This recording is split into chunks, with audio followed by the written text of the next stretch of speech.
Buenas. Me voy a poner las gafas porque me cuesta trabajar, ¿eh? Muy buenas tardes a todos.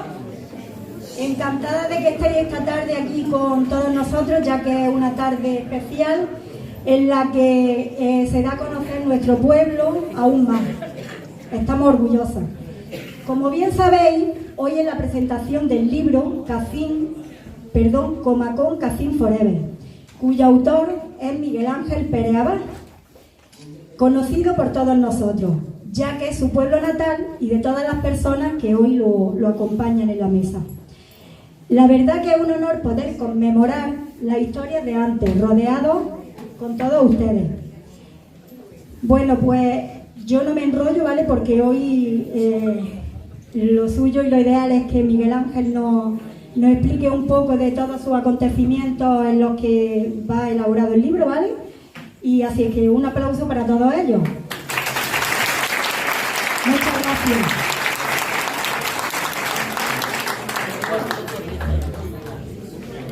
Yo no sé si usar el micrófono o no. ¿Me oís? Bueno.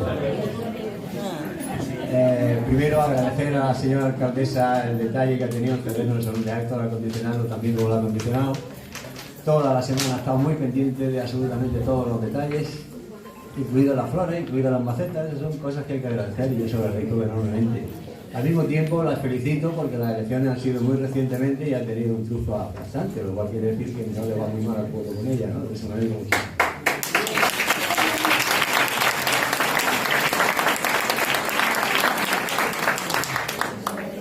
La asistencia ha sobrepasado todas mis expectativas, no me lo podía ni imaginar. Yo contaba, cuando ella me decía esta mañana, tenemos 85 sillas preparadas, hoy sobra la mitad como mínimo, ¿no? Contaba con 30 o 40 que son casi los habitantes del pueblo, ¿no? Pero hoy día, creo que aquí más forasteros que gente del pueblo, me da esa impresión, ¿verdad? No voy a alzar las manos para que no lo señalemos, pero seguro que hay muchos más de fuera que de dentro, lo cual cumple una de las finalidades por las que hice el libro, poner a Cacín en el mapa, ¿vale?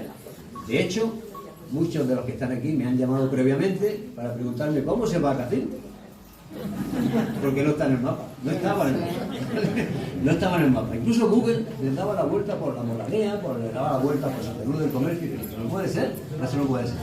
Tenemos que organizar cosas del incenso, por lo que estoy viendo y cosas por el estilo, por las edades que estoy viendo, pues cosas del incenso, lo que haga falta para poner a Cacín un poquito de mapa. Ahora hablaremos de eso. Entonces, que cuando nos tuneamos, mira cómo estamos. Que tienen trabajo, el incenso tiene trabajo, tú piensas lo positivo siempre. Agradezco mucho la asistencia, por tanto, y os doy la bienvenida a este acto de presentación de un libro que ha costado mucho trabajo parir, ha sido un parto muy laborioso, pero afortunadamente ya está en la calle, todo llega sin duda ninguna. Lo bueno de que haya tardado tanto el libro es que justamente todo este periodo de tiempo que yo he tenido que entretener a mi parroquia, que son los de Cacín, lo hemos dedicado a hablar del río, ahora estamos hablando del Cortijo Lamo, y eso formará la base de otro libro, ¿vale? Porque viendo lo que hay aquí, pues tengo que hacer más libros. Y bueno, el libro va sobre Cacín, es para sus gentes, es localista sin ninguna duda, pero tiene vocación de universalista también. Todas las andanzas que aparecen por aquí son extrapolables a otra serie de pueblos que han tenido las vivencias básicamente iguales, ¿vale? Por lo cual todos los foráneos también son bienvenidos en ese aspecto a compartir lo que aquí nosotros compartimos. Y sin más, hablaremos después lentamente del libro, de cómo se gestó, de qué contiene, qué no contiene, qué pasa con los libros, que no hay libros, y eso es una tragedia siempre, ¿no? Pero buscaremos una solución al final, ¿vale? A mí la editorial me dio una serie de libros, yo por eso pensaba, me van a sobrar la mitad, y ahora mismo estoy viendo que me faltan más de la mitad, con lo cual eso no puede ser, o sea que buscaremos alguna solución al final. Quiero presentar a los de la mesa, estos compañeros que han decidido pasar esta magnífica tarde de viernes, magnífica hora, porque cuando venimos para acá mucha gente se lo ha pensado venir. De hecho, por la zona de excusas había auténticas riadas de barro, la carretera estaba toda llena de barro, y con nuestro mini hemos venido con cuidadín, ¿vale? Entonces, doblemente agradecido a toda la gente que había arriesgado la vida por venir a ver este vídeo. Bueno, tenemos a Eusebio. Tenemos Eusebio Pérez Gómez, supongo que lo conocéis todos ahí, todos somos hijos del pueblo, pero él viene aquí con más frecuencia. Juan Naveros se crió aquí, aunque él dice que es de Castillo de Tajarca, pero es que los de Cacín nacemos donde queremos. Él se crió aquí, estuvo conmigo en el seminario muchos años y siempre está aquí conmigo, acompañándome en los sitios y en los lugares oportunos y en los momentos claros. Él está aquí, Juan Naveros. A ella espero que lo conocéis, y a Pepe también. Pepe Cuchilla, el famoso cantador, para la gente que no es de aquí. Pepe Cuchilla es todo un artista y nos lo va a demostrar después. Pepe Cuchilla fue compañero mío de andanza y de aventura cuando yo le llevo 2 años, cuando yo tenía 16 años, él tenía 13, 14 y causábamos furor en el pueblo. Ahora hablaremos de eso. Furor a veces no tan bueno, el cabo no tenía muy bien enfilado, ¿no? Bueno, voy a ceder la palabra para que hable un poquito sobre lo que él crea conveniente a Juan Navero. Él se llama Juan Navero Sánchez. Es catedrático de Lengua y Literatura Española, es doctor en Filología Hispánica por la Universidad de Granada, ha sido docente en multitud de institutos de Andalucía, autor de varios libros de investigación histórico-literaria, recopilador de cuentos populares de la zona de Córdoba, donde estuvo destinado muchos años, colaborador de revistas especializadas y autor de 2 libros de novela histórica. Uno de ellos se llama Barminán, la novela del inquisidor Lucero, del año 2017. Eso es una auténtica gozada.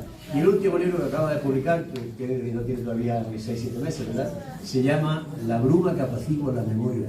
Son todas novelas sobre hechos históricos, ¿vale? La última en particular es demoledora sobre aspectos de la guerra civil de esta zona, ¿vale? Aquí tenemos el auténtico brutal. Y últimamente le ha dado por la ópera y hace libretos de ópera. No sé si alguien ha estado viendo una ópera que ha sido muy exitosa en Granada, que se llama Abuxarra, Abuxarra, sobre la Alpujarra.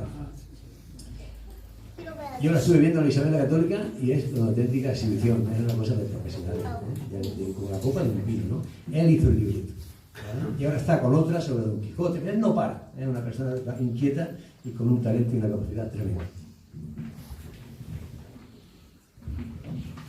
Muchas gracias. Buenas tardes y bienvenidos a un acto tan gratificante y entrañable como es la presentación de un libro que, como si se tratara de un hijo, es portador de los recuerdos, ilusiones y fantasías de quien lo ha concebido y hecho posible. Y en el caso que nos ocupa, se trata de Miguel Ángel Pérez Zabala, querido amigo desde la infancia, antiguo compañero de colegio a quien he seguido en su brillante trayectoria profesional y con el que me honro en colaborar en día tan señalado para él. Pero importante es también para la intrahistoria del pueblo homenajeado, Cacín, insignificante en los avatares históricos del país, sin hechos destacables, ni referencias legendarias en sus cercanías y, por lo tanto, del que nunca se esperaría que pasara a las crónicas oficiales de la nación. Pero por casualidades de la vida, y especialmente por el profundo amor de un hijo agradecido, hoy se ve encumbrado a la categoría de pueblo mítico, por esta valiosa narración que hoy presentamos. Como todos los buenos textos escritos, servirá para perpetuar las pequeñas vivencias de una población de escasos recursos y ninguna distracción, pero con mucho coraje para sobrevivir hasta hoy. A partir de este momento, Cacín quedará ennoblecido por los recuerdos, envuelto en un halo mágico por la acción benéfica de una memoria apacible e impecablemente ensalzado por una prosa, en algunos momentos prosa poética, rica en recursos lingüísticos y también literarios, que cualquiera degustará en ese momento cumbre de su lectura, cuando comienza la verdadera andadura de un libro. Porque la potencialidad de ese diálogo silencioso no comienza hasta que el lector, ocasional o interesado, lo abre y lo lee. En ese momento es cuando el libro adquiere su razón de ser e inicia su función como inigualable elemento de transmisión de conocimientos y emociones. Y este, advierto, está cargado de alma. Ese será el maravilloso momento en que el lector averiguará la razón de su insólito e ingenioso título. Tras las resonancias inmediatas e ineludibles de la Comala de Juan Rulfo y del Macondo de García Márquez, sincopadas, y las de la ensoñación exótica y casi cinematográfica de Forever, Comacón, Cacín, Forever, descubrirá que, como en la Comala de Juan Rulfo, este Comacón, arrebujado entre lomas y barrancos, impasible, a veces vaporoso como un limbo, vive el silencio y en sus entrañas pareciera que el mundo entró en pausa, con esa sensación de todo momento germinal.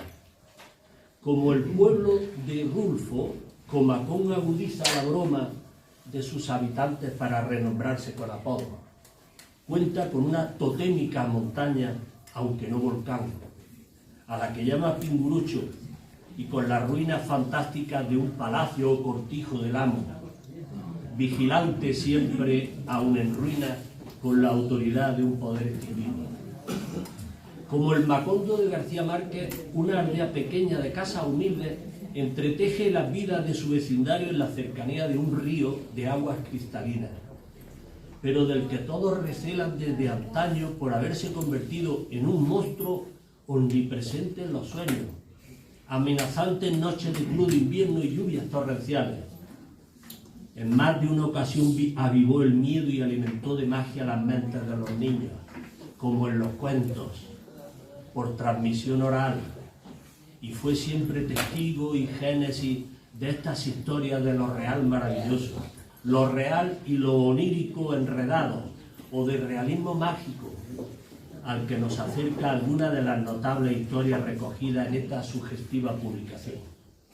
Como Macondo es un sitio en el corazón, y con palabras del propio García Márquez podríamos decir que Comacón no es un lugar, sino un estado de ánimo que le permite a uno ver lo que quiere ver y verlo como quiere.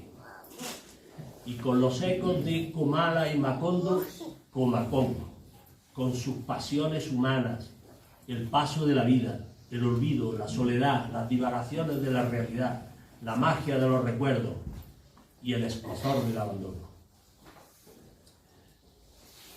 Como en García Márquez y Juan Rulfo, la visión imaginativa de los relatos de Miguel Ángel trasciende la realidad y los carga de tal fuerza literaria que reconcilia al lector con su mundo, con su porción de historia, con sus protagonistas y con la bulliciosa, vitalista y fundamental infancia.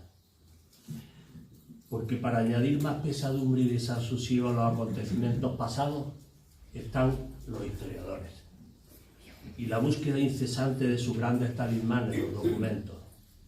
Y si estos no aparecen o se eliminaron, el silencio quejoso y sin respuesta, porque no tiene nada que decir. Y ahí entra en juego la narrativa histórica, o testimonial, o la historia novelada, o la literatura intuitiva, filtrándolo todo con los sentimientos de quien lo revive para congraciarse con ella. Por eso son tan importantes y necesarias estas recreaciones, para suplir a la historia y para dotarla de los sentimientos de los que ella ha sido desposeída. La infatigable labor pacificadora de la memoria y la fuerza de la buena literatura son necesarias para dulcificar la existencia y los recuerdos. A falta de iglesias barrocas, restos de atalayas o tumbas ilustres, un libro como este, cargado de afecto, sensibilidad, gracejo, pundonor y respeto para todo y para todos. Porque para vivir no basta la vida. Es necesaria la ficción de la realidad a través de la literatura oral o escrita para ayudar a comprenderla. Eso es lo que nos aporta Miguel Ángel en estos relatos, además de un magnífico ejercicio de buen hacer y de esmerada escritura. Las bellas descripciones del paisaje y la intensidad de la emoción, apenas refrenada en sus páginas, se conjugan con las evocaciones de un pasado persistentemente azaroso pero radiante, para impresionar y sobrecoger el ánimo del lector, quien podrá disfrutar así de una esmerada elaboración, una escritura profunda, auténtica, armoniosa, así como de fascinantes matices de observación. Y todo eso me hace afirmar una vez más que no hay nada más útil que la auténtica literatura, porque nos propicia la oportunidad de desconectar de tanta realidad imbuida por los medios de comunicación, del agobiante trajín de la vida y de las pequeñas y diarias derrotas que mortifican el ánimo. Ningún otro arte enseña que el mundo en el que vivimos está por debajo de lo que somos capaces de soñar. Quien escribe literatura debe tener algo que decir y saber cómo decirlo. Lo primero nace de las vivencias de cada uno, de su capacidad de observación y sobre todo de la continua y profunda reflexión sobre la condición humana y las viejas verdades universales, las realidades del corazón y el valor del amor, del honor, de la esperanza, de la compasión y de la honestidad. De lo segundo, el saber cómo decirlo surge de la lectura, del aprendizaje teórico, de la práctica, del esfuerzo, del tesón, y no del abuso o tergiversación de ideas. Y esta dualidad literaria y fundamental, condimentada con un profundo amor a su pueblo, están presentes en este breve pero emocionante libro. Con una mirada atinada, justa y amable, narra anécdotas tan hilarantes como la calefacción de la zahurda de Mangafuego y el escrupuloso ceremonial de una cencerrada. Reproduce las coplillas de los cronistas más reputados del pueblo en versos llenos de chispa, ironía y espontaneidad. Rememora las travesuras del imborrable pescadero alendín, los avatares de la Alsina, sus afanosos viajes, los crudos inviernos y la lluvia torrencial de aquella noche de 1963, de vigilia y terror por el posible desbordamiento del pantano que todos los que la vivimos llevamos incrustada en el subconsciente. Reivindica la memoria de las llamadas almas blancas, esas personas bondadosas, desinteresadas, de buenas intenciones y un poco perdidas en los meandros de la realidad, con exquisita sensibilidad, afecto y convicción. Existieron, fueron, son y ocupan un lugar eminente en nuestros corazones. Un libro, en fin, de 30 relatos que compendian vivencias como caminos recorridos en la vida. Literatura a pequeños sorbos, una apuesta idónea contra la velocidad y la ausencia de tiempo para el ocio cultural, a nuestra utilitarista época y la existencia del hombre occidental.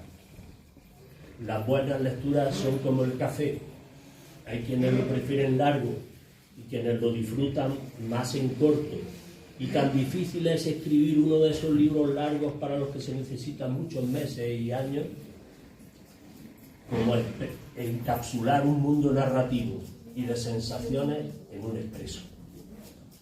Comacón, en conclusión, es un conjunto de historias de extensión variada que nos recuerdan que necesitamos de los relatos para contarnos lo que somos, para tratar de entender nuestra contradictoria e irrefutable realidad. Y ya acabo, pero antes de ceder la palabra, permitidme dar los parabienes a Miguel Ángel y 3 veces las gracias. Una, por el magnífico regalo que me ha supuesto su lectura. Otra, por incluirme inmerecidamente en el capítulo de Hijos. Y finalmente, por el honor de participar en su presentación. Muchas gracias y enhorabuena.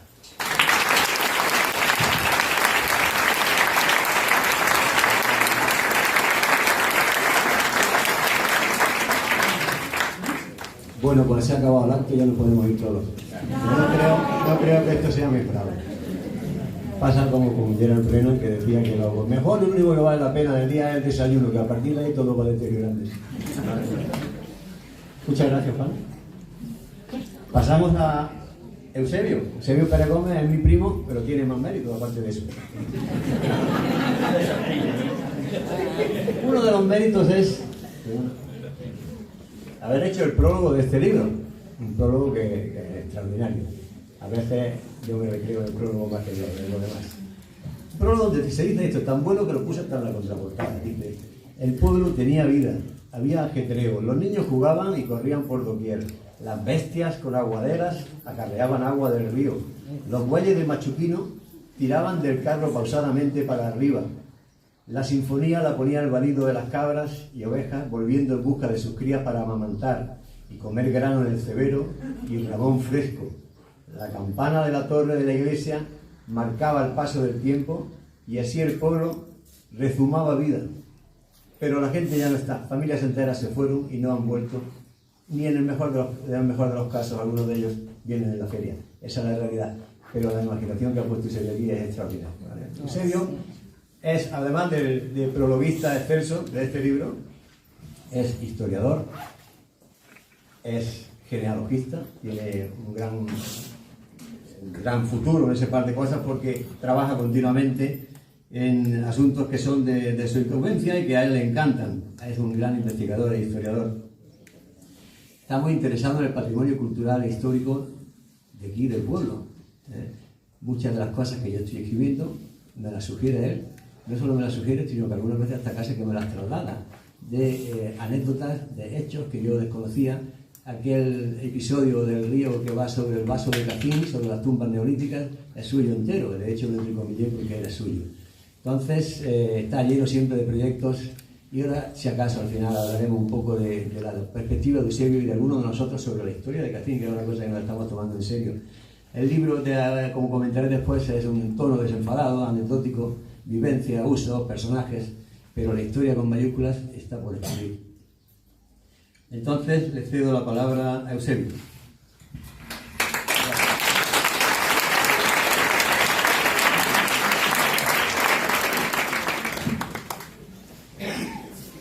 Hoy nos encontramos aquí en Cacín, un buen grupo de cacineños. Yo creo que la mayoría ya nos vivimos en el pueblo. Estamos desperdigados por media España e incluso por el extranjero. Somos así, de emigrantes. Somos de distintas edades, aquí, desde jóvenes hasta abuelos, que hemos hecho preciso de vernos esta tarde aquí. El motivo de este encuentro,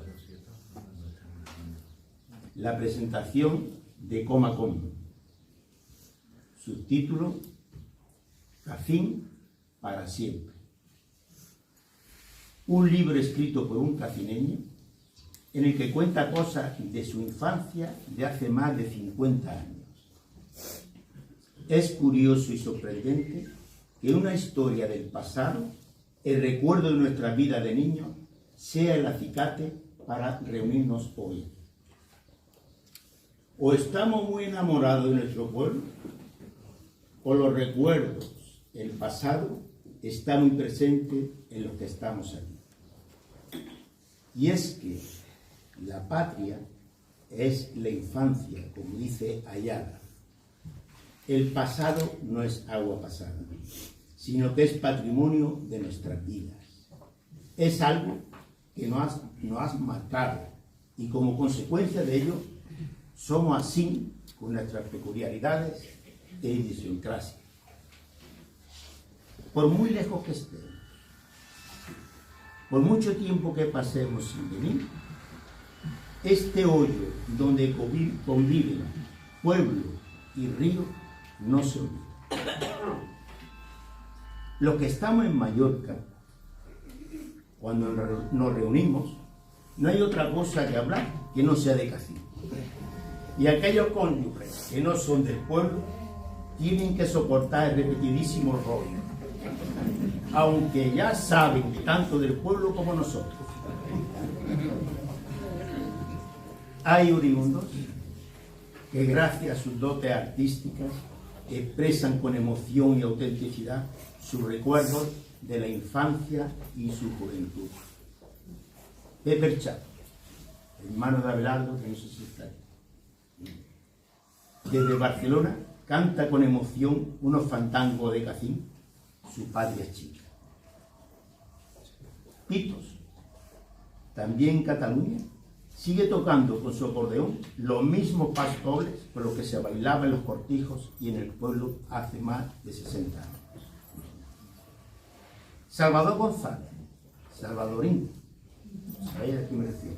Hermano inmigrante. En Galicia, escribe versos enternecedores y nostálgicos sobre su niñez y su pueblo. Bernardo, desde Onís, no se desconectaba y seguía haciendo coplas sobre el mundillo cacineño. Miguel Ángel, aquí presente, es el culpable de que nos veamos tantos cacineños y otros curiosos y hasta extranjeros.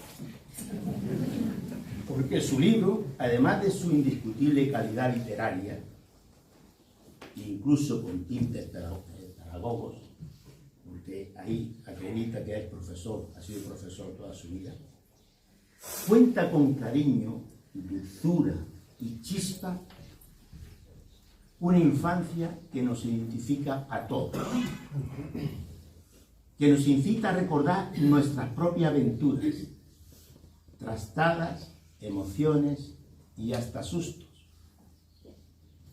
Un libro que estoy seguro que al leerlo va a abrir nuestro baúl de los recuerdos y nos va a incitar a pasearnos por el río, a lo mejor acompañados de nuestros nietos, para revivir aquellos rincones nuestros, volver a escuchar el canto de los ruiseñores y colorines al compás del murmullo del río, a oler la hoja fresca de los álamos, las choperas, las mimbres, las sargas y los juncos. Un libro para leerlo y releerlo. Y creo que este libro nos va a unir aún más. No quisiera acabar sin antes referirme a la autoridad local, a nuestra alcaldesa. En primer lugar, mi más sincera felicitación por el resultado de las elecciones obteniendo mayoría absoluta. Sin lugar a dudas, eso dice mucho después de un largo periodo en la alcaldía. Sencillamente el pueblo la quiere, aplaude su gestión y quiere mantenerla como alcaldesa. Avalan este aprecio el amplio programa que está desarrollando de actividades culturales y lúdicas para el pueblo. Y sobre todo para mí, su labor y compromiso en favor de la igualdad entre mujeres y hombres, y su promoción de los cuidados y salud mental de todos y todas. Yo ahora, en representación de estos hijos pródigos, quisiera pedirle una cosa: que no nos olvide, que nos tenga en cuenta.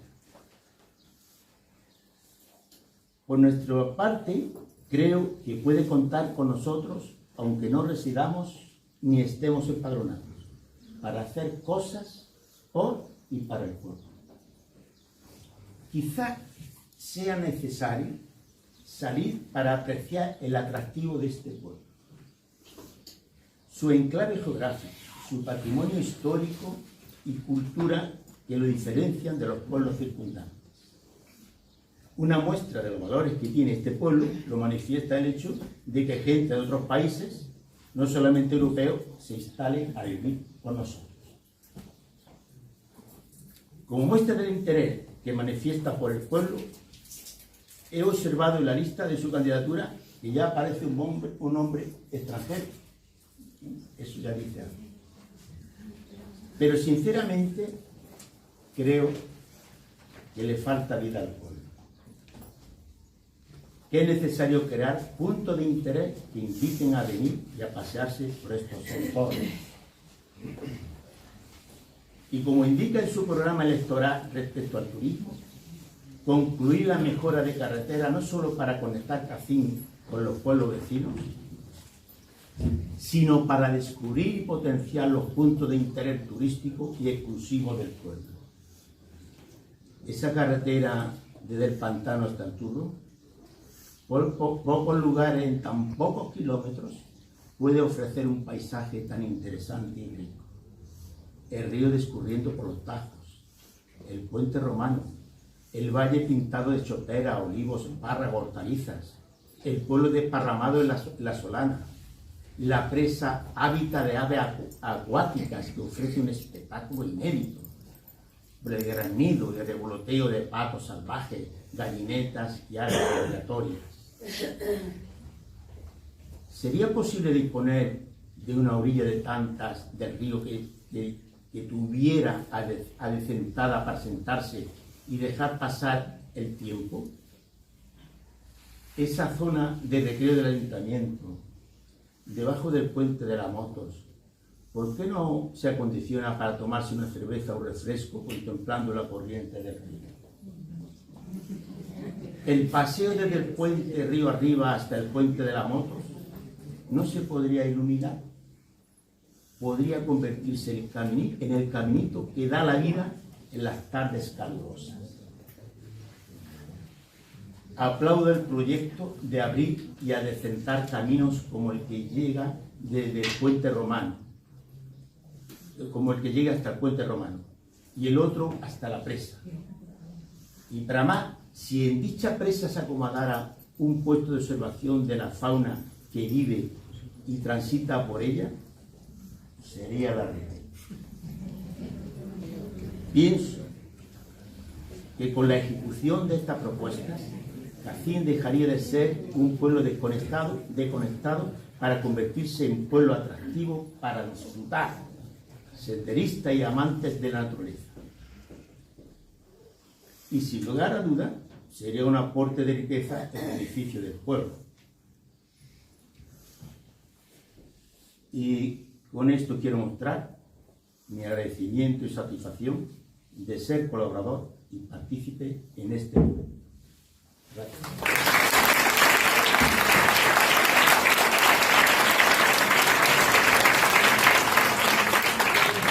Pues se equivocaba Breno porque esto va mejorando. No sé si es que está lanzando su candidatura a concejal como mínimo, porque son ideas fabulosas. Son ideas fabulosas para que algún día se puedan llevar a cabo. Supongo que el problema siempre es el dinero. Siempre es el dinero. El maldito carnet. Bueno, nos queda un invitado más. Tengo el enorme orgullo de tener a mi lado, que es el pedazo de artista, cantador, Pepe Cuchilla. ¿Sabes? Cuchilla pues es el nombre artístico, como vive toda su familia, toda la vida, ¿verdad? Todo el mundo lo conoce por Pepe Cuchilla. Pepe y yo nos conocemos desde muy chiquitillos y tenemos pues todos unos grandes éxitos de la época de los años 60, 70, éxitos nuestros. Bueno, yo era guitarrero, más bien era el compositor.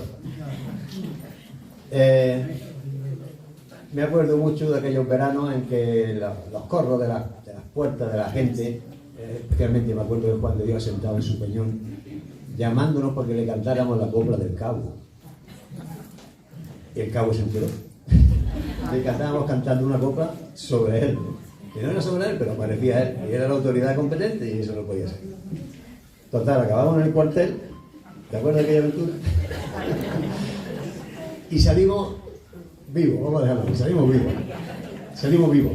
Porque claro, aquello no se puede permitir, porque cuando se habla y no se saben las cosas, pues normalmente pues, se malinterpreta. Pero nosotros lo hacíamos con toda la mejor intención del mundo y en la tradición oral del pueblo, donde siempre había un bardo, había un poeta que inmortalizaba las cosas. No había televisión, no había prácticamente radio. Aquí las cosas se permitían de generación en generación oralmente, como en la Edad Media. Y Pepe era el bardo, Pepe era el poeta que sucedió a Bernardo y sucedió a Alpieza, en la Dama, que tenía un ingenio especial para encartar versos. Y que cualquier cosa que pasara aquí no pasaba desapercibida. Si se enteraba Alpieza, se enteraba Bernardo, eso llegaba a los carnavales. Y era mofa, pero casi siempre se veía uno con la gente más que de la gente, ¿no? Y Pepe heredó ese talento. Y luego cuando empezamos a dispersar todo en los años 70, él acabó en Onil, acabó en Alicante. Y yo sé que en el año 77 tuvo una actuación estelar en radio La Voz de Alicante. Nada menos, que no son palabras menores. La Voz de Alicante era una cadena copiera, una cadena muy potente. Y tuvo una exhibición allí donde llegaron a decirle incluso que se había preparado perfectamente el repertorio y que había hecho una auténtica maravilla, que se notaba que se lo había preparado. Y él me confesó que no lo había cantado nunca. Lo que es el ojo clínico. Eso es el ojo clínico. Bueno, Pepe aparece también como uno de los protagonistas del libro cuando hablo de los bardos, de los poetas del pueblo, ¿no? Y ahora al final, pues, como él sigue en activo, nos tiene reservada una sorpresilla. Pero primero quiero cederle la palabra por si quiere decir alguna cosita.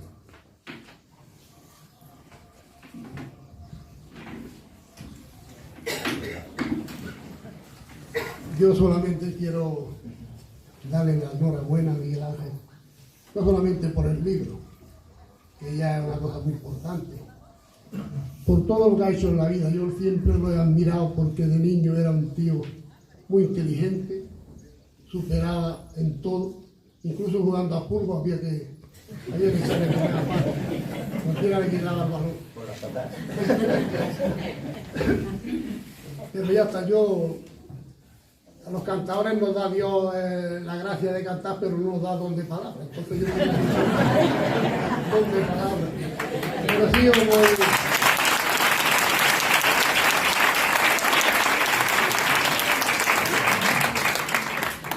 yo voy a hablar de las dos canciones esas que hicimos. Porque en los años 60, de esto ya hace años un poco, cuando Isaías se fue a unir, a los 2 o 3 años vino de vacaciones, invitó a que pasaran aquí unos días en el pueblo. Vinieron, y dio la casualidad que el día que vinieron, Israel había ido de viaje no sé a dónde, a Torres del Lago, no sé, no estaba aquí. Llegan los muchachos aquí a Cacín, empiezan a buscar a Israel, no lo encontraban, no se entendían con nadie. Total que le compran ahí en la casa de Mercedes, la tienda que tenía Mercedes en aquella época, compraron ellos ahí unas cosillas y se fueron a comer a Río. Lo vio nuestro amigo Juan de Dios, se asustó, estos tíos con estos tipos, estas barbas, estos pelos, que no pelos largos. Se va y se lo dice a Periquito. Y Periquito dice, al cabo. Llega al cabo, se lo dice, va al cabo en busca de ellos y los trae en punta de pistola hasta el cuartel. Nosotros que estábamos allí en el paseo, dale que te pego con la rumpilla y la... Dice Miguel, ¿qué pasa ahí? ¿Qué pasa? ¿Esto qué es? Total, que nos informamos de lo que pasó. Y dice, esto hay que hacer una canción. ¿Cuándo día estaba la canción? Yo no escribí ni una letra de aquella canción, más que la grabé aquí y aquí está grabada. 13 o 14 años en esa época se graban las cosas perfectamente. No escribí nunca una palabra de la canción, más que la grabé ahí y ahí está todavía. O sea que la hemos ensayado hace 52, 53 años que la ensayamos y la vamos a cantar ahora. Luego se fue nuestro amigo Hito y nuestro amigo Evaristo. Se fueron un día al pantano y en una curva de esas pegaron un porrazo.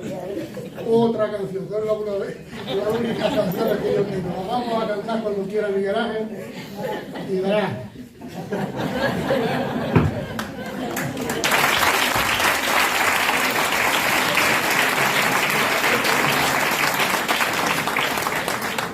Va continuamente mejorando, como he dicho antes. Voy a empezar a hablar un poquito sobre el libro, sobre la génesis, sobre de qué va, qué tipo de libro es, cómo se puede clasificar, etcétera, etcétera. Pero antes de nada, me gustaría recordar, le he prometido nombrarlos aquí con nosotros, a un montón de gente que hay por ahí, la diáspora, que han dicho Eusebio, gente de Burgos, de Bruselas, gente de Onil, de Tarrasa, de Barcelona, de Vitoria, que les gustaría estar aquí y me han dicho que por favor que diga algo sobre ellos. Entonces, lo que voy a decir sobre ellos es el nombre, ¿vale? Pepito Rebaná, presente, antiguamente, ¿no? Aquí diremos simplemente que lo recordamos y que está con nosotros. Paco Ranilla, ¿se acuerdan de Paco Ranilla? El que le robaba los boquerones al Endí. Y que después lo vomitaba en la escuela, está en el libro. Boquerones crudos, con 4 ranas. Bueno, Oli Moles. Anoche me contactó Oli Moles, que es la hija de Bernardo, el poeta, el grandísimo poeta. Oli me dice que tiene todas las poesías de su padre, que llevamos detrás de ella algún tiempo, ¿verdad? Eusebio ha recopilado algunas. Esto es de Bernardo, que lo conseguí en la feria, hablando con Pito el año 99, y algunas aparecen en el libro, pero lo vamos a tener todas y desde luego las honraremos, ¿no? Antoñita Peregrina, que es la protagonista de uno de los episodios del río, que casi se ahoga, ¿verdad? Antoñita, la del Gordo el Títere, también me dijo que no podía venir, que estaba de ella, que por favor que la tuviéramos presente.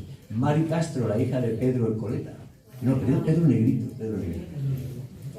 Nuria Castillo, la nieta del Zocato el Liebre. ¿A que sí? Encarna Mateo también ha dicho que le encantaría estar aquí, pero no está. Encarna es una grandísima poeta también del pueblo. Mariquilla, la del Turo, también le gustaría estar. He apuntado aquí a Pepe Espadas, pero me he llevado la enorme sorpresa de que Pepe Espadas está aquí, está allí, y le pido un enorme aplauso para él porque se ha venido de Mallorca.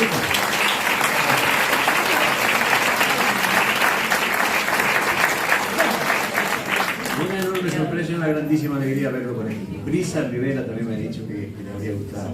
Lumi la he visto por aquí, me dijo que está un poco dedicada, pero está aquí. Paco Peínez, ¿acordáis de Paco Peínez? Está en Onil y la ha sentido mucho y no puede estar por aquí. Salvadorín, lo mismo. Salvador me ha dicho que contemos con él. El Rubio y Nini, que están cuidando a unos niños. El Rubio, Manolillo el Rubio, de mi tío Manolo. Sagradito, igual, por problemas de salud no está aquí. Pepe el Chato también me escribió desde Barcelona diciendo que le había encantado estar y me mandó un fandango. Encantado por él. Eso. Y también quiero agradecer la presencia de Antonio Arenas, que es uno de los culpables de que el pueblo esté hoy en el mapa. ¿Vale? Antonio Arenas, el periodista ideal, fue el que hizo el reportaje tan celebrado de ayer del vídeo y de artículo que publicó en Ideal y que hoy ha salido también en la comarca de Alhama, en el comarcal de Alhama. Y hoy tenía 3 presentaciones en Granada, más postín, pero ha preferido irse conmigo y jugarse la vida por la carretera. En el río.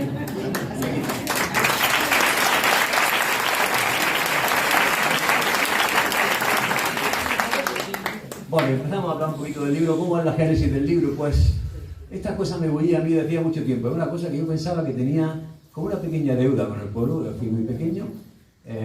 Aunque he ido y venido mucho tiempo mientras mis padres estaban vivos, pero después como que lo he abandonado un poquito porque he andado para arriba y para abajo y no he tenido mucho tiempo para el recuerdo. Pero ahora que vamos un poquito más adelante en la vida, nos damos cuenta de que en realidad hay un punto de los 70, pues empieza uno a pensar que somos lo que recordamos, ¿verdad? Es una frase de Italo Calvino que yo me la aplico perfectamente.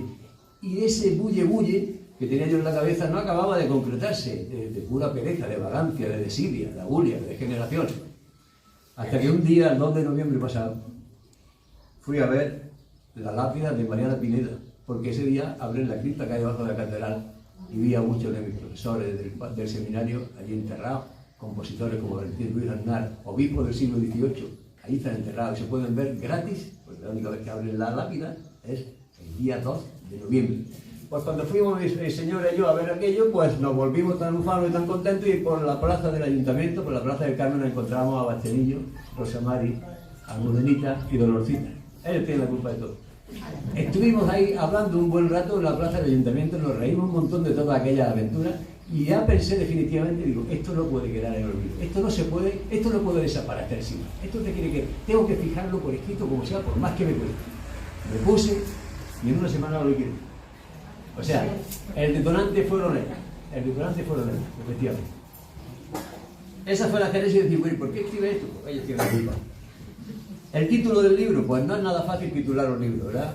De hecho, cuando yo seguía escribiendo y tal, y seguía pensando, el título es que definitivamente define lo que hay debajo, de lo que hay dentro de un libro, la tripa del libro. Seguía pensando, es decir, no acababa de encontrar el punto. Manejé pues más de 15, de los cuales aquí tengo 10. Uno de ellos, el primero que le puse el título a los primeros ejemplares, a los primeros ensayos, eran Cacín, Cacín, que te condenas. Que era lo que decía don Aureliano cuando iba aprendiendo el breviario por los cerros. Y daba su grey, y luego eran todos pegadores, Cacín, Cacín, que te condena. A mí que yo se me quedaba grabado con 6 años, ¿no? Yo no sabía terrible, eso de condenarse. Y digo, no estaría mal. Otro nombre que manejé fue Cacín intemporal. No acababa de. Otro, Cacín intemperial, entre intemperie e intemporal. No de intemperie porque es de intemperie, porque la gente se fue, intemporal porque está siempre en nuestros corazones. Otro, Cacín circunstancial. Un poco más tentativo. Otro, Cacín circunstanciado. No lo acababa de convencer. Cacín ácrono. ¿Qué significa eso? Es una palabra culta, griega, muy bonita, que quiere decir sin tiempo, intemporal. Ácrono. Después a mí me gustaba mucho Ray Charles y digo, pues, ¿qué te parece eso de Cacín on my mind? Yo soy de inglés, es la lengua del imperio, entonces pues eso quedaría muy cosmopolita, que es como se merece Cacín. Cacín on my mind, porque eso la gente del pueblo que te lo diga, ¿qué va a pensar? Suena a taco. Otro nombre que va a decir, Cacín timeless, igual, pura deformación profesional, intemporal, sin tiempo. Cacín deconstruido, crítica literaria también un poco rancio, no me gustó. Hasta que di con el último, Cacín forever, ¿vale? Forever es uno de los chistes que aparecían en Forge siempre, forever, igual que decían for president, cuando hacía cualquier disparate, lo que sea for president, o el de Pirópteros for you, ¿sí? Era esa mezcla de cachondeo, de lo auténtico y del inglés. Entonces, el subtítulo ya lo tenía. ¿Y ahora qué? Hace falta un título rimbombante, pues comacón, palabra aguda, aunque tiene alguna connotación de medio taco también, pero comacón tiene su raíz, porque es un blending, que es una palabra inglesa que significa juxtaposición, significa fusión. Comacón es una mezcla entre Comala, que es el universo literario de Juan Rulfo, que escribió un gran libro, luego otro menos, El llano en llamas, pero el gran libro definitivo que introdujo el realismo mágico en el boom americano, en el boom sudamericano, este hombre mexicano, Juan Rulfo. y lo mezclé con Macondo, que es mucho más conocido, Los 100 años de soledad, como afortunadamente o acertadamente decía Miguel Ángel, mi tocayo, con 50 años habría bastado, decía Borges, ¿verdad? Tantos años de soledad, 100 años de soledad con 50 habríamos tenido bastante. Y los mezclé los dos con Macondo y no me sonaba mal, y de alguna manera elevaba a la categoría literaria de esos dos monstruos de la literatura a Cafín, nada menos. Pensé que se lo merecía, digo, hecho, y con el siguiente. Bueno, ¿para qué está escrito? ¿Para qué está escrito? Me voy a ayudar de cosas que ya he dicho y que las he dicho pausadamente y así me equivoco menos. En la página 20 del libro, si tuviéramos el libro diríamos como en la escuela niña, abrir el libro por la página 20. En la página 20 digo por qué escribo el libro. Y dice esto: quizá la razón principal de este trabajo sea precisamente dejar constancia de la existencia de seres que en la distancia y el tiempo adquieren la categoría de personajes míticos y que a través de este libro reciben el merecido homenaje a su enmesura, a su bravura, a su originalidad, a su peculiaridad, a su unicidad, a su mera y legendaria existencia. En efecto, como se irá viendo a lo largo de la narración, mi querido pueblo es una mistura feliz e improbable de la Comala de Juan Rulfo y el Macondo de García Márquez. En su virtud, llamémosle Comacón, designación que considero atinada y que da título al pueblo. Entonces, la finalidad podemos resumirla en 3 palabras. Primero, la celebración de todos esos seres que habitaron por aquí y que ahora todavía cuando paseas por la calle y miras con el corazón, te cruzas con ellos y te hablan y te dicen cosas todavía. Eso es realismo mágico puro, ¿verdad? Eso es categoría de Macondo y de Comala. Celebrar su vida y sus costumbres. Hay también un enorme sentimiento de gratitud, que según Junger, el filósofo, es pues una de las virtudes más fundamentales. Y desde luego, lo esencial es que no se olvide que todas estas cosas que pasaron, en cuanto que nuestra generación desaparezca, se acabó. No hay nada, ya ni siquiera hay poetas que lo perpetúen, ¿vale? Lo que no está en las tablets, lo que está en los móviles, lo que no está en una pantalla no existe. Pues yo quería fijarme en el papel y pensar que eso no debería de irse por el desagüe de la historia. Poner a Cacín en el mapa, lo hemos comentado más de una vez, ¿verdad? Y ya hemos dicho que la mayoría de los que estáis aquí no son de Cacín. No se puede poner mejor a Cacín en el mapa que de esa manera. He comentado también lo del inserso, ¿verdad? No hay ningún disparate. Que se dé el paseíto por esa ribera que usted nos va a organizar, cuando sea concejal. Eso es. Concejal honorario. Concejal de mérito. Hay muchas figuras para que te coloquen. El material ha salido todo de la memoria, fundamentalmente. ¿Vale? He puesto la memoria a trabajar. Fermín, que está por aquí, me ha ayudado mucho con el glosario. Fermín es de Moralea, pero es amante de Cacín y viene mucho por aquí. Eusebio me ha ayudado a cantidad también con el glosario, que ahora mencionaremos. Como digo en el libro también, el 90% es verídico. Es verdad, todo eso pasó. Y le pongo un 10% de una pizca de fabulación, un poquito de edulcorante para suavizar algunas situaciones que no son tan airosas. Ella ha descubierto un nombre que yo cambié, pues porque hay susceptibilidades, a alguien le puede sentar mal, porque a lo mejor la aventura no le resultó bien, y el hombre no quedó bien, entonces pues no le gusta que eso se lea, ¿no? Yo le llamo Rajolumbre a ese personaje, ¿vale? Pero ya me lo ha traicionado, pero no lo voy a repetir. Cuando le puso calefacción a los guarros, a los marranos, y lo electrocutó. Y todo el año se quedó, porque comían de eso. No digo más. Eso está en la memoria. Saber es recordar, dice Aristóteles. La memoria es el centinela del cerebro, dice Shakespeare, ¿vale? Lo pronuncio bien para que no pase como con Menéndez Pidal, cuando decía Saques Peare, en una conferencia muy importante, en los años 30 del siglo pasado. La gente se reía de decirle que había un hombre tan listo como en Menéndez Pidal y no sabe inglés, dice Saques Peare. Él se quedó muy parado y prosiguió el resto de la conferencia en inglés. El que lo sabía era el público, ¿vale? Bueno, a veces cuando uno tira de memoria, pues puede pecar puede incurrir en el problema de que la memoria a veces es muy traicionera, es muy selectiva. Pero yo, para subsanar ese posible error, me fijo en una frase de Borges que dice exactamente: la realidad y mi recuerdo de la realidad son la misma cosa. Y el que no le guste, el axioma de la lenteja, el axioma naval, ¿vale? Kierkegaard dice también que la vida se vive hacia adelante, pero se comprende hacia atrás. Y eso solo se logra entender cuando uno llega a cierta edad, donde tiene muy poquito por delante y mucho por detrás. Es más lógico que tire de lo que pesa, y lo que pesa es lo que ya ha vivido. Vilas de otros mis ídolos, y dice que los recuerdos tengan dignidad. Ese es mi cometido. Están inacabados, y al escribirlos les doy sentido y dignidad. Es una frase que hay. Y Claudio Magris, un intelectual italiano, también dice otra frase que yo me aplico y que explica muchas de las cosas que hay aquí. Dice Magris: es mi obligación escribir contra el olvido y contra el tiempo, para salvar algunas cosas, no todas, ¿vale? Las que yo consideraba convenientes están ahí salvadas. ¿Cómo podemos catalogar el libro? ¿Es un libro de relatos? ¿Es un libro, es una comedia? ¿Es una tragedia? ¿Es un drama? ¿Qué es el libro? Pues es difícil de catalogar. Cuando yo fui a pelearme con las editoriales, una pelea larga, fueron 35 editoriales. Todo eso pasó en enero. Pues estaban todos muy empeñados en catalogar. ¿Pero qué es el libro? ¿El libro de qué va? Me contaba, pues, las cosas de mi pueblo, que esto. Autoficción, eso es lo más parecido. Autoficción. Pero yo creo que es simplemente un libro de relatos que también se puede catalogar como novela. Si entendemos novela, lo que decía Delibes, para que haya una novela tiene que haber un hombre o mujer, hombre, un paisaje y una pasión, algo que lo mueva. Esa es la definición de novela. Pues en ese caso también es una novela.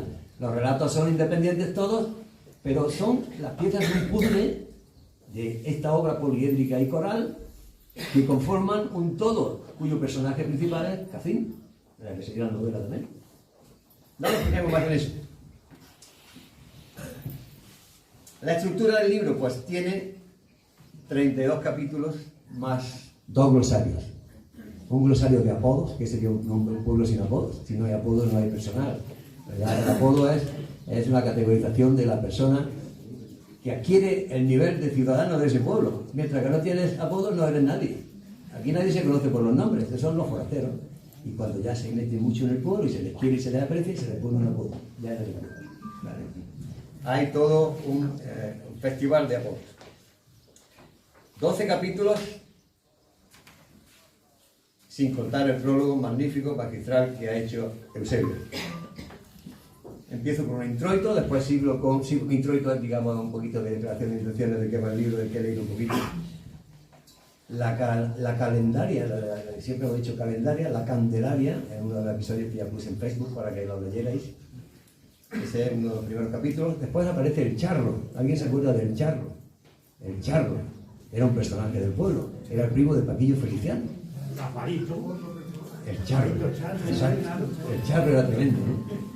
Y tiene un episodio entero en que, lo cuento muy sucintamente porque es un capítulo cortito. Nosotros estábamos en el charro configurando la manera de ir al día siguiente a coger Atocha, cerca del día de los manchos, o sea, a finales de enero.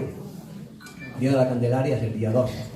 Pues nos confabulamos en la casa del charro para organizar al día siguiente. Mañana quedamos a las 7:30 en la era FC que vamos a ir a coger Atocha. Atocha es parte seco. Para hacer los manchos, para la Candelaria. Candelaria, sí. Vamos. Y estábamos todos tan entusiasmados y esa noche le habían traído a Paquillo Feliciano, a Charo le había traído, a Alcina Antoñico le habían traído una bicicleta nuevecita, qué cosa más bonita, unos brillos. Y la metió en la cuadra para que la quitara del medio, que no la toque de álamo ni nada de eso, que nos quedábamos pasmados por la bicicleta que le habían regalado al Charo. Y estaba por allí Paquillo Feliciano, y nosotros diciendo, mañana está en tal sitio, Paquillo Feliciano, primo, yo también voy. Y dice el charro, tú no vienes. No se habló más, Paquillo desapareció. Y nosotros seguimos con nuestras cosas y de pronto vimos un trancazo en la cuadra. Estropicio. Salimos todos corriendo por la cuadra, Paquillo con un menchinal había destrozado la bicicleta. Nuevo flamante, el charro se descomponía cuando veía esas cosas. Y nosotros, con Paquillo Feliciano blandiendo el menchinal, nos fuimos a nuestra casa rápidamente. Un menchinal es un... A ver, cuéntame, ¿no? Un menchinal es un pedazo de tronco con el que se hace la piga, ¿no? Pero álamo pelado. Esa es la aventura del charro, pero contada con un poquito más detalle. Rajo Lumbre, en el siguiente episodio, Guillermo de Pocapaja, alias Tarzán, que tiene un par de capítulos, ya sabéis que a él le llamaban el sordo potra, ¿no? Tenía un poquito de dificultad de oído, lo queríamos mucho todos, pero cuando se trajo el primer tractor aquí al pueblo era el Land de Guillermo, tenía 25 o 26 caballos, pero era el primero, era una auténtica maravilla. Era raro, difícil de inicializar, ahora hablaremos un poquito sobre eso. Pero a ver, cuando todos los enteradillos, es otra palabra típica de aquí, estemos enterados, los enteradillos, los que quieren saber de mucho y saben de poco, pero se muestran, ¿no? Estaban dándole vuelta al tractor para arriba y para abajo y siempre preguntaban lo mismo. Guillermo, ¿y esto cuántos caballos tiene? Diciendo, yo sé mucho de caballos, de todo, porque habíamos oído eso en la vida, ¿no? ¿Cuántos caballos tiene? Y Guillermo con mucha paciencia decía siempre 25 caballos. Hasta que un día se cansó y dice, tiene 25 caballos y una potra. Y se quedó por eso.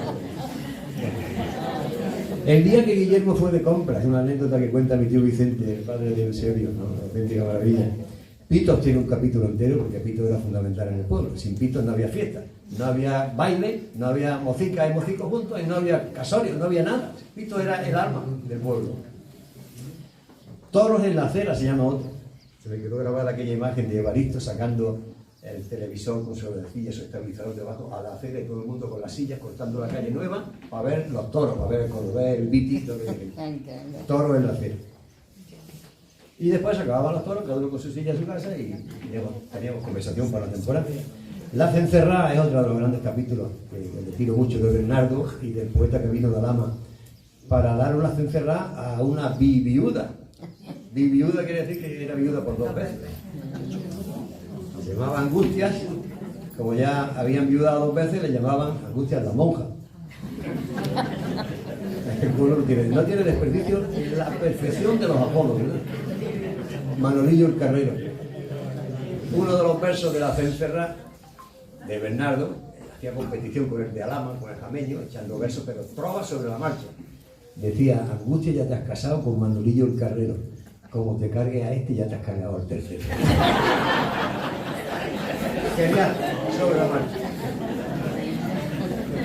Las merendicas ocupan un lugar fundamental, primero en la de los chichas y después en el Cortijo Lama, donde incluso, como me recordaba Isauro, se organizaban merceores en los olivos del padre, en el lugar de Pepito.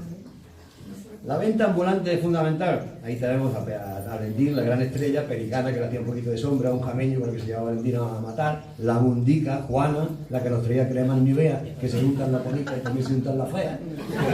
Es otra poesía de Bernardo. Los veranos, ¿cómo gastábamos los veranos, los disparates que hacíamos los niños? Eso es una cosa extraordinaria, es otro de los capítulos. El palo de los amotos, una institución de Gacín. El palo de los amotos. Antiguamente era los amotos, porque había 2. Por eso era plural. ¿Vale? Los bares, estoy pensando en Paco el Manco, los meterillos, los meterios, ¿verdad? Bardos, las barrancas, cuando venían aquellas barrancas enormes y se caía el tercio del encargado abajo y el barranco de Cijuela se llevaba a los corrales de las casas de allí de la estación, ¿no? Eso lo vivíamos nosotros y era espectacular. Bardos, ahí hablo de Bernardo, hablo del Pieza y hablo de Pepe Cuchillas, 6-7 páginas dedicadas a ellos. Ahora leeremos algo de ellos. Los curas que han pasado por Cacín. Anteayer estuvimos en una reunión en el seminario, tenemos un grupo de ex seminaristas, casi todos los de mi edad que estudiamos pasamos por el seminario, por otras cosas, por razones económicas. Y me encontré a don Francisco Carmona, ¿quién se acuerda de él? Don Francisco Carmona, yo hacía 50 años que no lo veía. Don Francisco Carmona era el cura de nuestro pueblo, yo era entonces seminarista, él se fue a Roma un verano porque era un tío, sigue siendo una luminaria, se fue a hacer un curso que le había mandado el obispo, el Emilio Benédez Quinn, y me dejó a mí aquí a cargo de la parroquia y me nombró archidiácono. Tengo la titulación escrita. Y hacía unas partidas de las fiestas, unas partidas de bautismo y unas partidas de matrimonio que daban gusto. Todas falsas, pero se la llevaba la gente muy convencida. Días de luto, también hablo de las tragedias del pueblo. Ha habido muchos momentos en que el pueblo no ha sido todo juerga, sino que ha tenido muchas tragedias y ahí están reflejadas. La Arsina de Antoñico, otro episodio obligado, ¿verdad? La Arsina de Antoñico. La escuela, Don Manuel, la plaza donde estamos se llama la placeta de Don Manuel, con unos métodos fabulosos. Lo que me enseñó Don Manuel, yo he vivido del cuento casi toda la vida, pero lo que me enseñó Don Manuel, En la facultad, en el instituto, arrasaba en análisis sintáctico. Falta de ortografía ni una con 8 o 9 años. A palo limpio, como es que sí.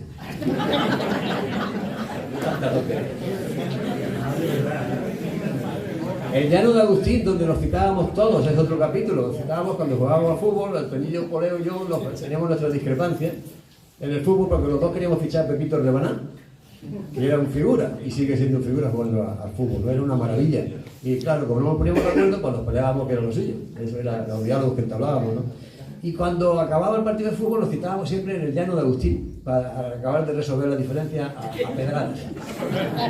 Nos dábamos 10 minutos para organizar los parapetos, municiones y 20 metros a poco hasta que caía uno herido. Cuando uno caía herido, ahí se acababa, ya están amigos todos, pero los del herido, el equipo del herido tenía que llevar herido a don Manuel, que era practicante, maestro y practicante, el de las inversiones. Y ese era el castigo, nos ponía palos. Otra vez salvaje. Las tiendas, Paletas, Mercedes Bubión, La Mariana, Pepe Escurriura. Otro capítulo va sobre los inviernos, cómo nos entreteníamos aquellos inviernos que no había absolutamente nada más que nuestra imaginación. Y todo uno de los personajes fabulosos del pueblo al que dedico un capítulo de 4 o 5 páginas, ahora leeremos algo sobre él. Quito me parece uno de esos personajes únicos, absolutamente únicos. Paquito el Correo me escribió una vez diciendo que efectivamente mi hito marcó mucho de nuestra aquella época. Incluso me comentó que había ido una vez con el Picú, él fue el que introdujo el Picú en Cacín, y que introdujo los discos, la música. Es una enorme deuda la que tiene el pueblo, como lo que hizo Víctor, ¿no? Y una vez se fueron a los chichas con el Picú, andando estos chichas, a hacer un baile allí los chichas, porque tendrían aquí alguna novilla, y cuando se acabaron las pilas, pues se vinieron andando para acá otra vez. Porque no había luz. No había luz. Y cuando estuvimos el 2 de noviembre con Pepe Luis y a Rosa María, Mudenita, Dolorcita, estuvimos en la plaza del Carmen, estuvimos recordando aquella serenata que dimos a Mudenita con el Picú de Hito. La canción era La Noche de Adamo, me acuerdo perfectamente, y como no tenía pila lo enganchamos a los cables de la luz. Pegamos los cables de la luz a las casillas bajas que había enfrente de Mudenita, enfrente de Marino, y tan pancho, enchufamos allí los cables y acabó la canción y nos fuimos, desenchufamos y se acabó. Increíble, ¿no? Eso nos parecía normal. Los juegos de los cartones, los cartuchos, el odio que le teníamos y el respeto a Kiko, el del cohete, que nos arruchaba continuamente, nos dejaba sin cartones, sin cartuchos. Almas blancas, un capítulo que le dedico entero a aquellas personas que os ha dicho antes Juan, pues que se les llamaba entonces como los tontos del pueblo, pero no eran en realidad tontos, simplemente no tuvieron su oportunidad y en aquella época no había los adelantos, si no serían personas normales. Pero se les trata con mucho cariño. Me acuerdo mucho de Paco Feliciano, ahora os haré la descripción de él. Me acuerdo mucho de Paco Nerra, que murió hace un par de años, primo hermano mío además, de Juati, la abuela de Juati, Perico, persona homeless, primer homeless sin techo de Cacín, pero que la gente lo quería bastante. Una noche buena, yo acababa de hacer la primera comunión, año 62, y estaba imbuido del espíritu de Navidad, y convencí a mis padres de que invitaran a Perico a cenar, Nochebuena. ¿Cómo se va a ir el hombre ya a la escuela donde vivía? El solico, que se venga Perico. Empezó a beber Perico. Había cochado cosas buenas aquella noche. Se puso la bota y le dio por cantar un villancico. Villancico no, un villancico. Y no el villancico entero, sino la estrofa nomás. Y le dio por cantar: vamos pastores, vamos hacia Belén. A ver en la canilla y luego volver a Belén. Así estuvo como media hora larga. Y me miraban mis padres. Y mi hermana se movían de la risa y no salía de ahí. Y se atascaba. Y después empezaba con las manos y vamos, y así, hacía este gesto. Con mucho movimiento y con mucho afán. Digo, pero total, que se acabó yendo a su cueva al cabo del rato, a su pajar. Pero esa fue la noche de Perico. Por supuesto, hay un capítulo dedicado a los niños y la naturaleza. Éramos sostenibles en aquella época, a pesar de que arrumbábamos con todo lo que pillamos, ¿no? Con nuestros tiragomas. La matanza también ocupa un capítulo fundamental. La feria y otras fiestas, eso era básico. Toda la feria, cuando venían los yunkers. El hoy, los monaguillos y los entierros. Entierros enterrábamos gatos, después lo comentaremos, ¿no? Aparte de otra cosa, pues echábamos de mano de gato. Pero el hoy era otro personaje que se juntaba con Antonio el Pincho y hicieron de un tambor por ahí y todos los niños íbamos detrás de ellos porque nos parecían fascinantes, que eran capaces de tocar música con un tambor y el pinche cantando. Maravilloso. Las tardes de trilla, otras cosas de las fascinantes. Nuestras madres nos daban nuestro ponche de quina Santa Catalina de huevo batido. Íbamos a relevar a los de las eras. Ahora leeremos algo sobre eso. Hijos ilustres, todos los pueblos tienen sus hijos ilustres, gente que ha destacado a pesar de las pocas posibilidades que han tenido. Hay un capítulo dedicado a ellos y ya te puedo decir que no están todos los que son, evidentemente, y he nombrado que yo he creído que eran los más destacados, pero hay muchísimos más. Y como digo, los dos capítulos del final van sobre nombres y apodos y glosario de vocabulario cacineño. Glosario de vocabulario cacineño, por ejemplo, a ver, yo siempre nombro casi las mismas palabras, pero hay como 10 páginas de vocabulario cacineño. Algunos son exclusivos de Cacín, otros son un poco desfiguradas, pero son reconocibles. Pero son muy utilizadas aquí y en otros sitios casi no se oyen. Como los nombres. Siempre prefiero el mismo. Hay un nombre aquí en Cacín que se ha perpetuado con el hijo, que es Fecex, que no existe. No existe San Fecex.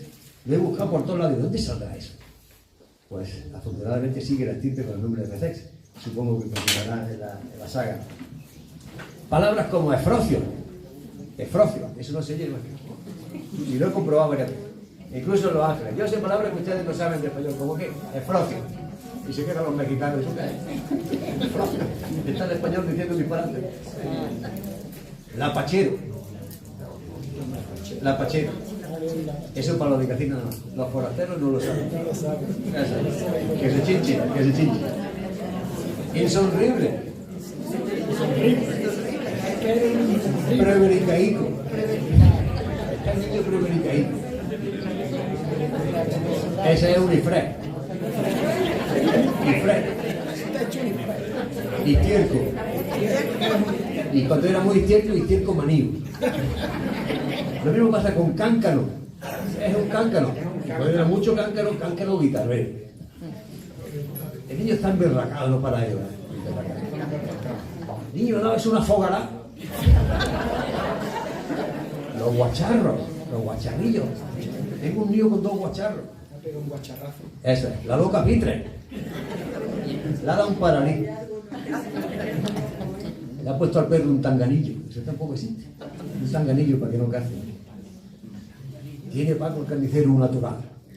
Una torá no es el libro de los judíos, sino una manada de toros. Una torá.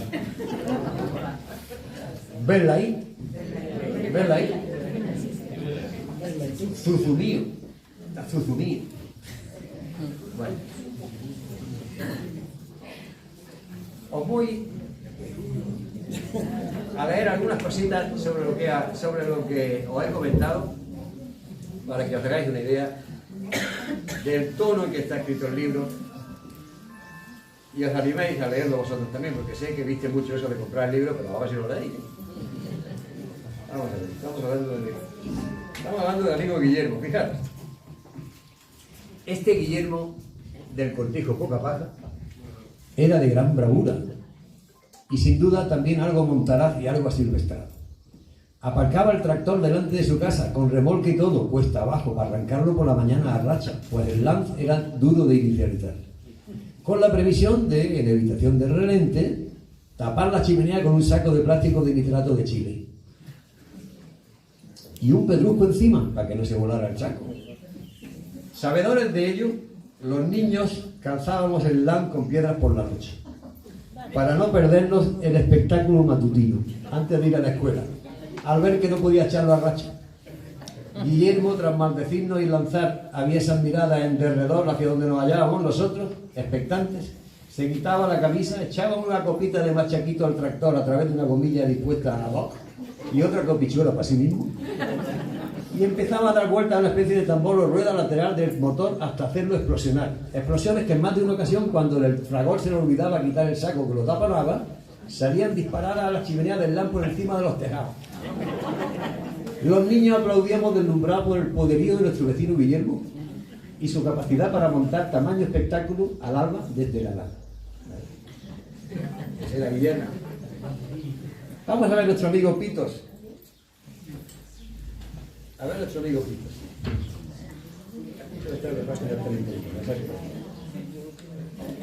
Los mozuelos llamaban a Pito el domingo sí y domingo no.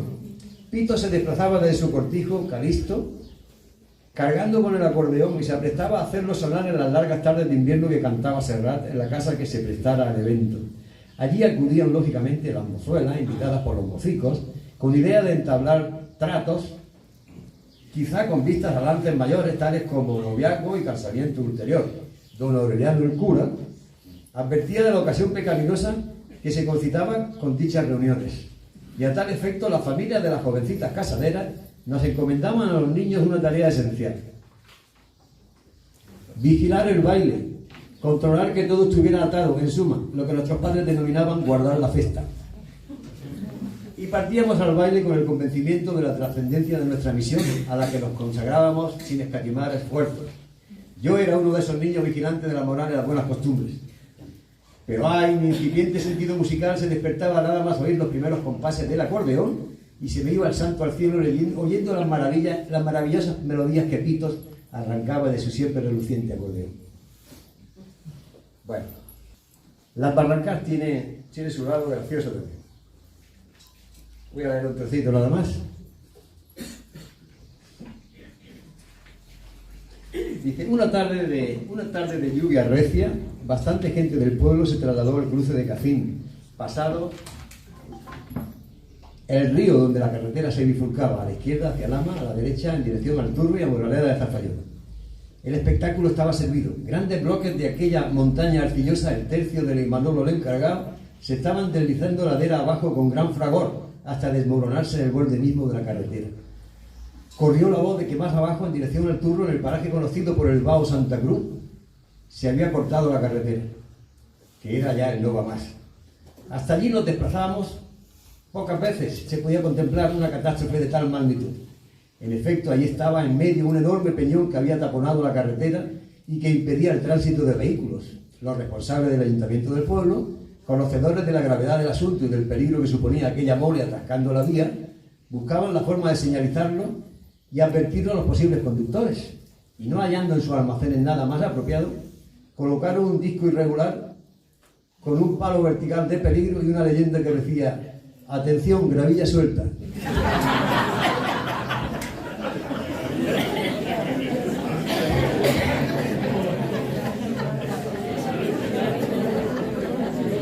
Digo algo de los curas, también los trato con mucho cariño, pero algo serio. Dice, sabemos que los curas, yo de los primeros que hablo es de don Sebastián. Sebastián está hablando de Aureliano. Después vino, después de don Sebastián vino don José de Abrón. Después vino Francisco Montes. Después vino Paco Carmona. Pues digo, en los años 50 y 60 los curas formaban parte de los poderes fácticos del pueblo. El jefe de puesto de la Guardia Civil, normalmente un cabo primero, el alcalde, el cura y el maestro. Por su conexión directa con el Todopoderoso y por ser el administrador y gestor del más allá, a donde te mandaban dar la extremaunción en la ceremonia del entierro, la autoridad del cura era etérea y de alcance divino, celestial y sobrenatural. Por otra parte, los curas de la época en Comacón no eran del tipo untuoso, disfrutón y regalado. Los curas que nos tocaron en suerte fueron personajes fibrosos y austeros, de tonsura definida, con aspiraciones a santidad, dignos de nuestro pueblo, al que también enaltecieron con su labor. Y todo ello teniendo en cuenta una afortunada frase de Luz Gabás: la mirada al pasado debe ser reflexiva y nunca restaurativa.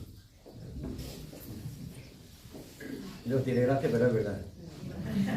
Bueno, un trocito sobre la Alsina, para celebrar a Antoñico. Vamos a ver. Hablo de la Alsina, hablo de que cuando había que ir a Granada había que tomar la Alsina definitivamente, ya no se podía viajar en burro teniendo la Alsina de Antoñico. Y los tractores, pues mi padre iba al seminario a buscarme en un tractor. A mi primo serio lo montaban en el remolque y yo me subía en el guardabarro y lo recogían Gavia, cogíamos el tranvía de Granada a Gavia porque el tractor no podía entrar en la ciudad. Y con nuestro tranvía hasta Gavia y nos subíamos y veníamos tan contentos de vacaciones con nuestras taleguillas de ropa sucia. Bueno, y Antoñito también sabe de eso, ¿eh? Exacto, Antoñito sabe. Pues digo, gestionaba el servicio el propietario de la línea, Antoñico Martín, hombre chaparro y orondo, papada o vacial, era papada, de un humor peculiar, servicial como nadie, que se tomaba su oficio casi como un sacerdocio, por esa vocación de servir y la liturgia con que lo ejecutaba. El día que tocaba ir a la capital se madrugaba como de costumbre y a las 5:30 ya estaban los bares de Meterio y de Paco el Manco bulliendo de gente, ya que de esa hora se aplicaban a matar el gusanillo, es decir, a aplacar los temblores mediante la oportuna dosis de machequito. Antoñico iba colocando a los pasajeros y los bultos que habían de trasladar a la capital, cobrando billetes por el viaje, etcétera, etcétera. Fausto, hablando de las tiendas, Fausto era un personaje excepcional. Fausto era el Gerraón, creo que sí. Fausto era el Gerraón. Y era un personaje único. Leo un par de cositas sobre él. Cerremos este capítulo, el capítulo de las tiendas, trayendo a colación a otro personaje inolvidable, Fausto el Gerraón, que aparte de errar a las bestias, también hacía oficios propios de fragua en su local, sito cerca de la plaza de las escuelas. Cuando te adentrabas en su sombrío local, te daba la sensación de ingresar en la fagua de Vulcano. Tal era el martilleo, los olores y neblinas que allí prosperaban. Era cojo y tenía 2 patas de palo, que él mismo había confeccionado primorosamente, una para diario y la otra para los domingos.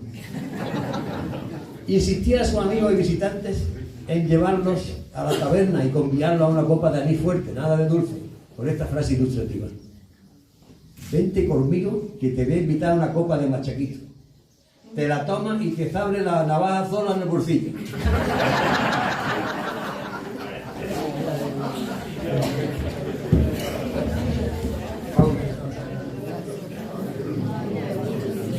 Yo no sé cómo andar de cansado, pero tengo 5.000 cosas que leeros, ¿sí? Voy a leer algo de Eloy, los monaguillos. Eloy, los monaguillos.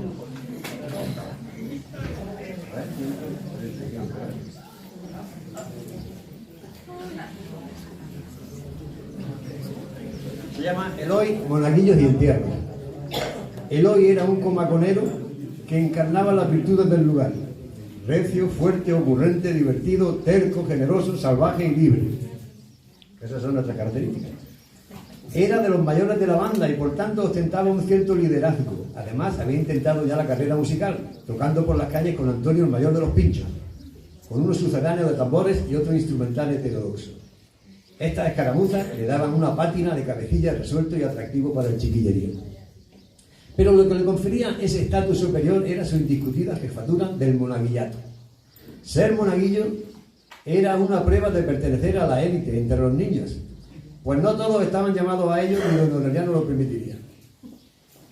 Cuando te elevaban a esa dignidad de monaguillo, ello traía aparejada la capacidad de vestirse con una sotana roja de botones blancos y un roquete igualmente blanco para las liturgias.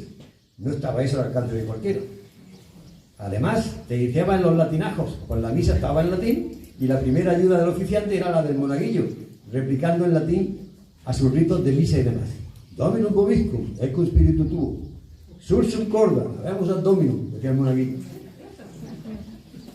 Pocos manejaban esa jerga eucarística. Podría seguir indefinidamente, pero yo creo que no conviene abusar. Estamos ya casi a las 9. El acto estaba programado para 1 hora así. No sé si hay algo después. Ahora sí que me gustaría hablar un poco con vosotros, que haya un poco de coloquio. Preguntas, dudas, comentarios. Está totalmente abierto el espacio para vosotros.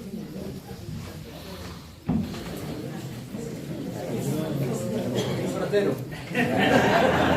Ese es el forastero. A ver qué dice la gente de mi pueblo. Por decir algo y romper el hielo, a ver si alguien dice algo. Dicen que Humphrey Bogart rompía los hielos de su cubata, de su whisky, con los dientes para amedrentar a los matones. Dios me libre, yo no llego a tanto, Miguel Ángel.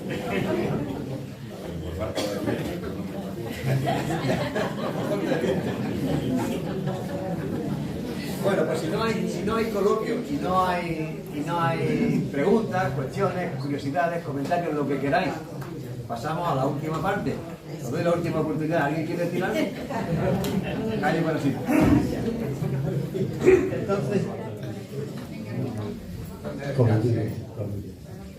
pasamos a la tercera parte, que consiste en cantar un par de coplas de las que cantábamos Pepe Cuchillas y yo. Me he traído la guitarra. Yo sé que hay guitarristas muy buenos que sean misericordiosos y benévolos con nosotros, que desde los 14 años no he mejorado. Yo sé que mi tocayo Miguel Ángel toca flamenco de escándalo, ¿no? Pero eso lo vamos a subsanar con el cante de Pepe, que también es de escándalo, ¿vale? Vamos a hacer la copla de Hito y Evaristo, cuando fueron el domingo de resurrección al pantano, en la moto de Hito, aquella montesa roja que tenía. Y se cayeron cuando iban para el pantano. Y ahí hubo un episodio que llegaron al pantano desastrados y no pudieron ligar nada con los pantalones rotos, ¿vale? Y al se dieron un buen susto porque se quedaron medio tontolinados, como lo vimos aquí. Esa será la copla de Hito y Evaristo que vamos a hacer ahora mismo. Y también la copla del Cabo, eso no puede faltar, esa es la estrella. Esa es la estrella, ¿vale? Es un poquito más larga. Ya ha contado Pepe de qué iba, de aquellos dos forasteros que vinieron a ver a Yaunil, vinieron a ver a Guisaillo, con sus melenas, sus mochilas, unas pintas muy raras, cuando Dios los bicheó y hubo la gente más negocio. Además, estamos hablando del año 71. El lute estaba suelto. Era una de las épocas del lute que se escapaba continuamente y andaba por esta zona. Y el Cabo y a punta de pistola se lo llevó, porque creían que era el lute. El lute y sus kiki, sus compinches. Se armó la de San Quinto. Se armó la revolución comercial.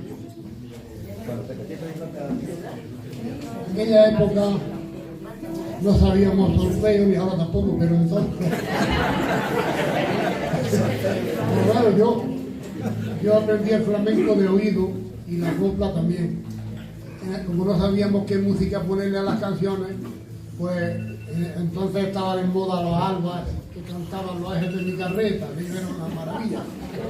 Y le pusimos esa música, la música de los ejes de mi carreta, a la canción del Cabo. Y la otra no sé de quién era la música esa. Vamos a ver. Arpieza le hizo la música. Esta es música Arpieza. Venga.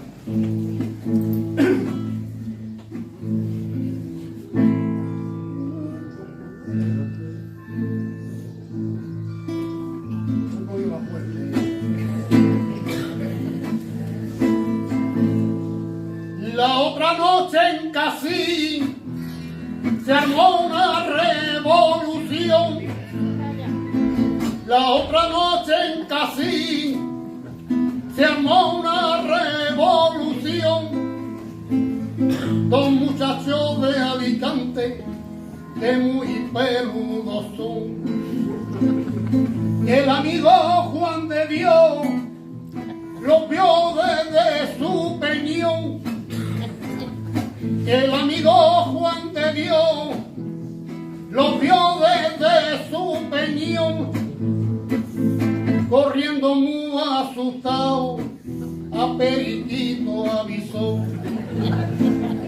Corriendo muy asustado, a Periquito avisó.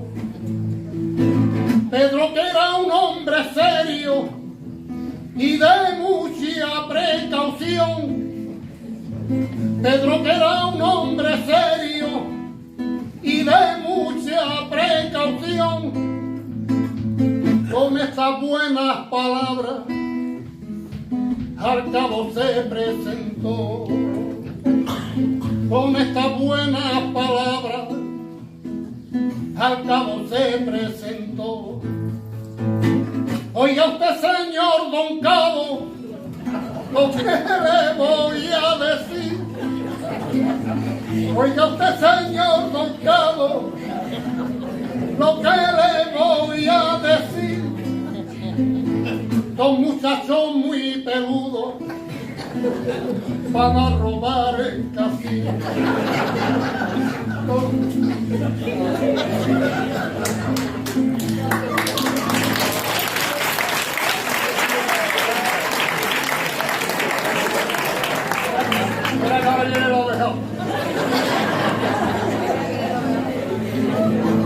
El cabo ya muy nervioso, la pistola empuñó.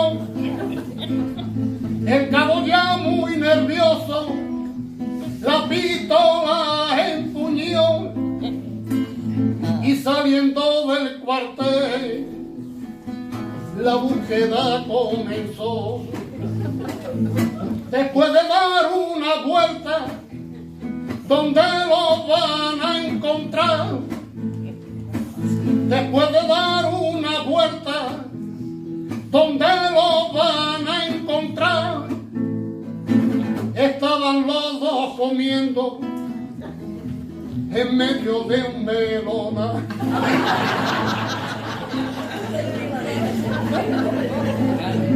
Alto y mano arriba, el cabo nacido habló. Alto y mano arriba.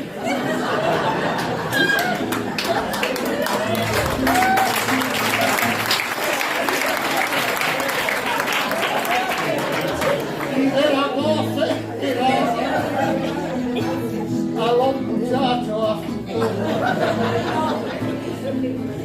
llevándolos al cuartel, los ponen a declarar, llevándolos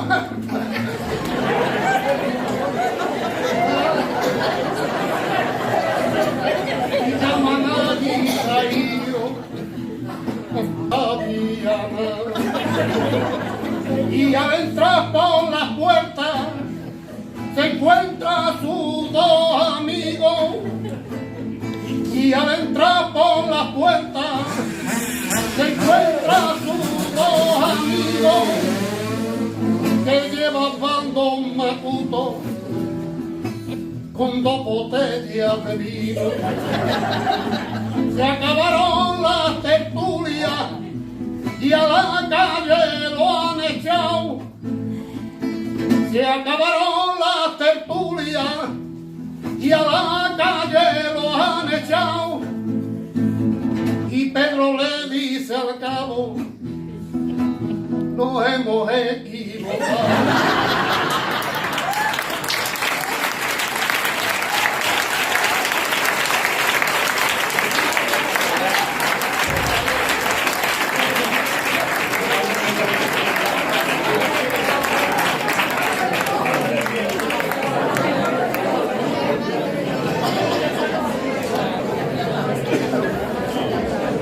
Aquel fue un verano prodigioso, ¿no? El verano de nuestra vida, ¿no? De hecho, yo de estas coplas las tenía más o menos, pero no las tenía en la cabeza, yo las tenía escritas. Y le pregunté a alguna vez, oye, esta estrofa de no sé cuánto. Y él tuvo el detalle de mandarme el archivo con todas estas letras ya bien puestas y lo tituló Grandes éxitos de nuestra vida. A partir de ahí los albas ya no cantaron malo en el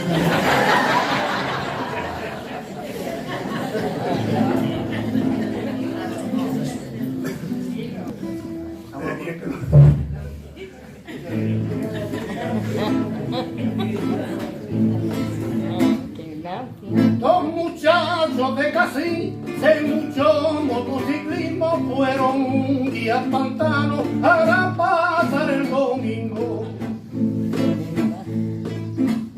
Al llegar a una curva no la pudieron tomar y se dieron un porrazo que se iban a matar.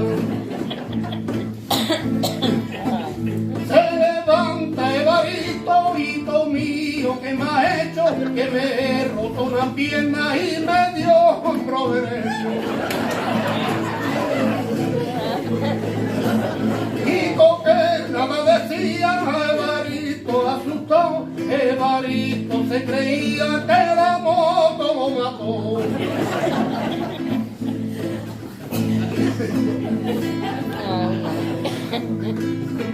Y Guajín se recupera y pedía carbonato, pues tenía la nariz lo mismo que un farrochazo.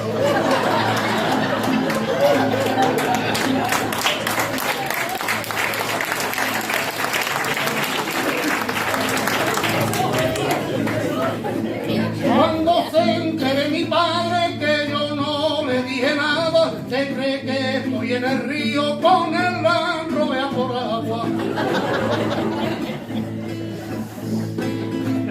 Después se van al pantano y van pensando en ligar, pero con los calzones rotos no pudieron hacer nada.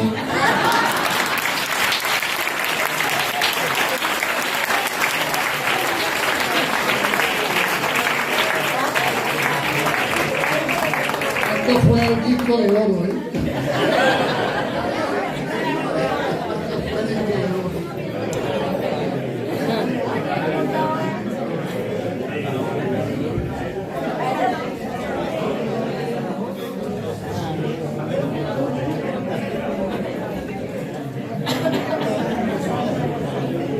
Geray quisiera tocar un par de fandangos. Venga, par de fandangos. Sí.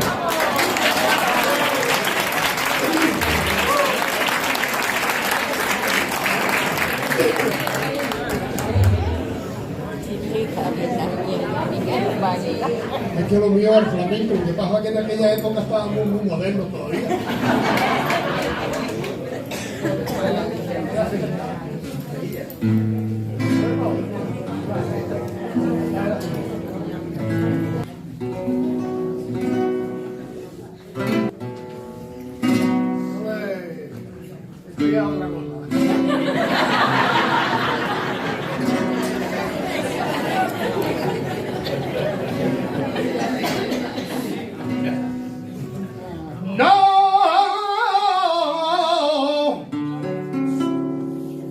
Le hablo así a tu madre que me da calofrío. No,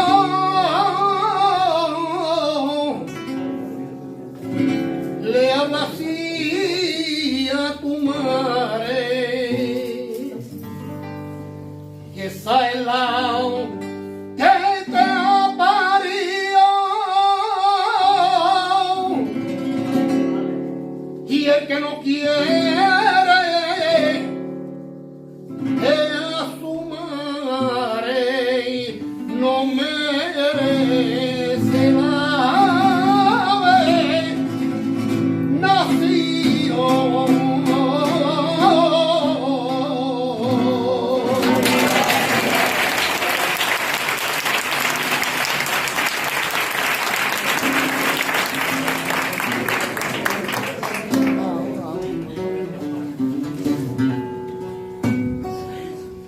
Lo devora al lobo cuando está herido.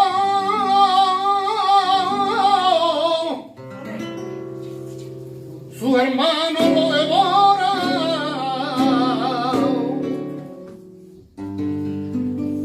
y al hombre que está caído sus amigos lo abandonan. Vaya mundo en que nació.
Una blanca vereda, por una blanca vereda,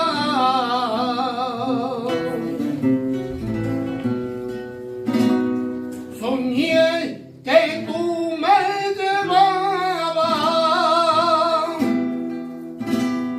por una blanca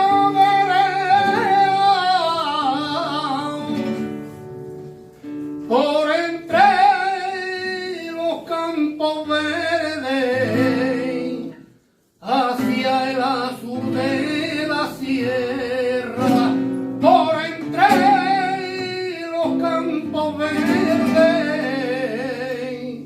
hacia el azul de la sierra.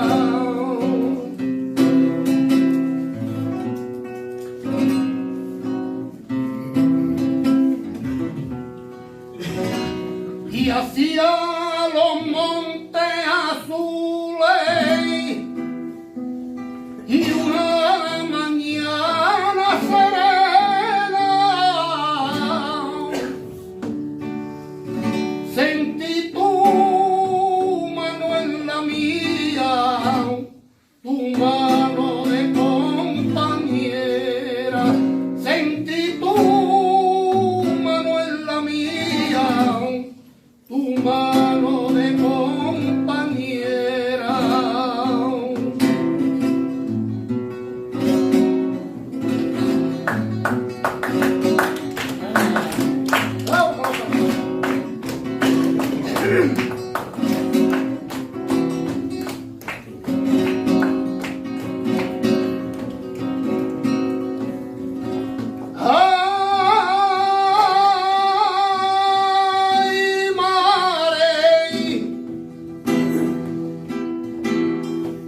se mece en la rama, abierta estaba la rosa con la luz de la mañana tan roja, de sangre tierna que rocío se alejaba, tan caliente sobre el tallo que la brisa se quemaba tan alta, como reluce abierta estaba.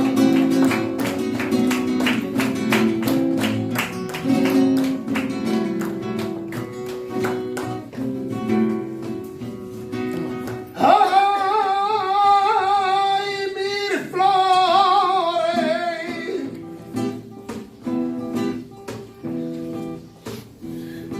dicen mil cosas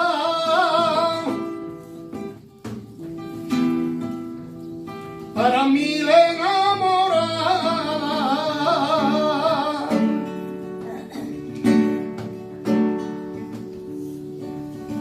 y la fuente está contando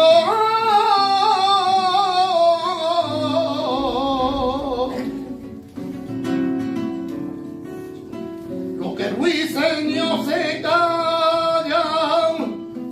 Abierta estaba la rosa con la luz de la mañana tan roja, de sangre tierna que el rocío se alejaba, tan caliente sobre el tallo que la brisa se quemaba tan alta, como reluce abierta estaba.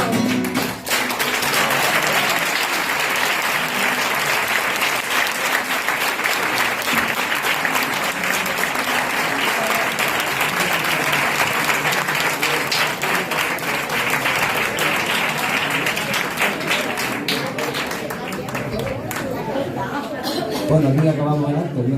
Espero que no haya sido demasiado aburrido, ¿no? Parece que no. Pues mañana otro. Muchísimas gracias a todos por haber estado aquí acompañándonos. Ha sido una tarde maravillosa. Fijaros que hasta ha salido el sol, ha sido absolutamente extraordinaria. Los que me han acompañado son unos auténticos máquinas, son unos fenómenos y estoy muy contento de haberme rodeado de este tipo de gente. Lo último ha sido ya tremendo, ¿verdad? Lo de Peter ya no tiene nombre. Nada más, muchísimas gracias. Ahora, el que tenga interés en tener el libro, mis hijos son los libreros, esto es una industria familiar. ¿Vale?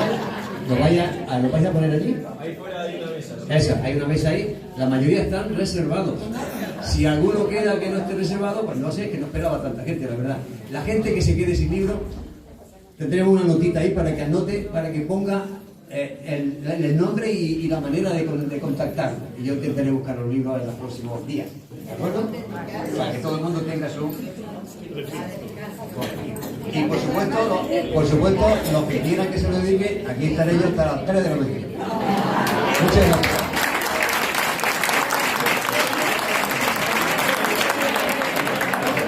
Bueno, pues yo quiero dar mi más sincera enhorabuena a todos, a cada uno de vosotros, ¿vale? Porque lo habéis hecho estupendo, no ha faltado el bailado, porque vamos, lo hemos tenido, hemos pasado una tarde estupenda, de verdad. Lo hemos pasado muy bien y muchísimas gracias a todos, de verdad, y a todos los que habéis estado aquí. Y este detalle es para Miguel Ángel, ¿vale? El autor del libro. Una plata para que no lo eche del libro. Muchas gracias a todos. Todo el dinero sentimos de verdad.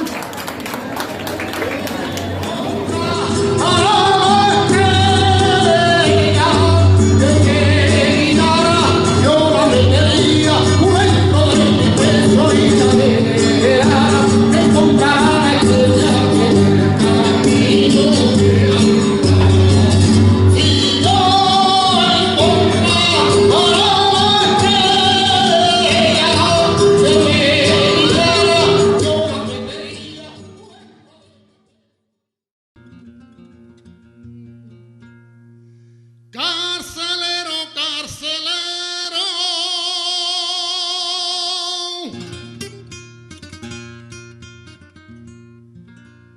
carcelero, carcelero,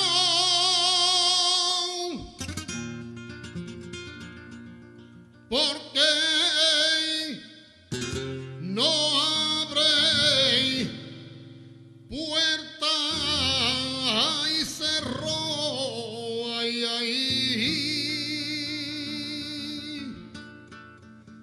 Abre puerta y cerró.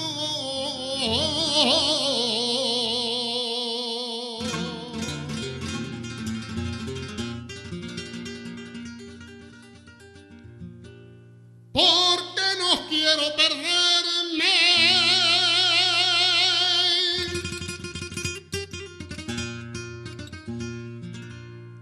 porque no quiero perderme,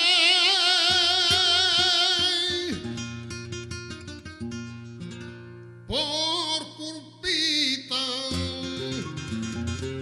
de un oso, ay, ay, ay, ay, culpita de un oso.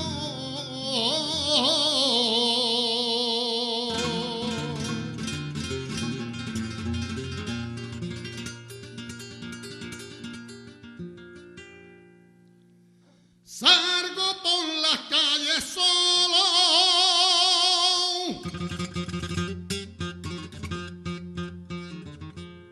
yo salgo por las calles solo,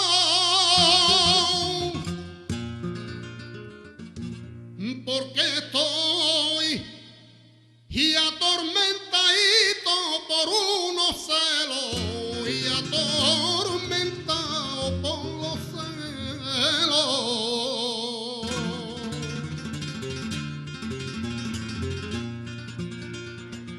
Y es que no quiero ahogarme,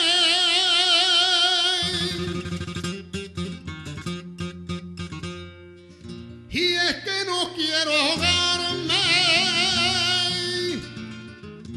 con las trenzas de su pelo, ay, ay, ay, su pelo negro, Dios mío, qué pelo.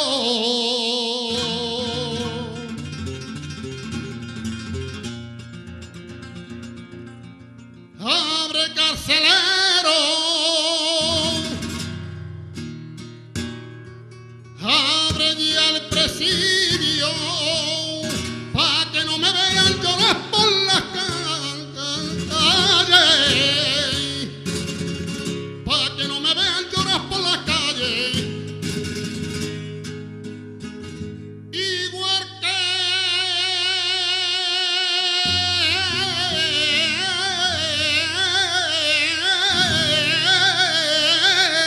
un chiquillo.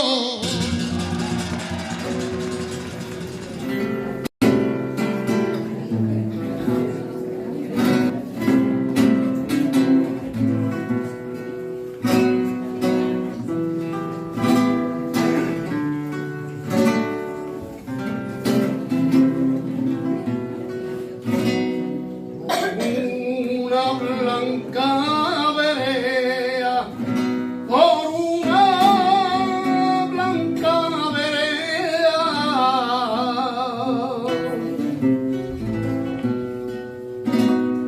soñé que tú me llevabas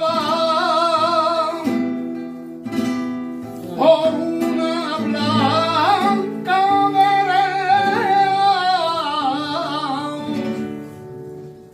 por entre los campos verdes, hacia el azul de la sierra, por entre los campos verdes, hacia el azul de la sierra.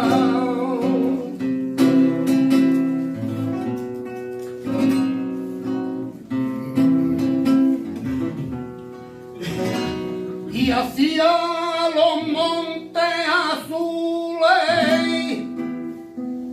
y una mañana serena, sentí tu mano en la mía, tu mano de compañera, sentí tu mano en la mía, tu mano de compañera.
dicen mil cosas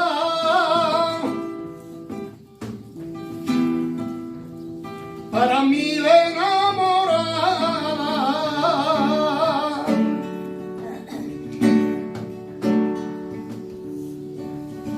y la fuente está contando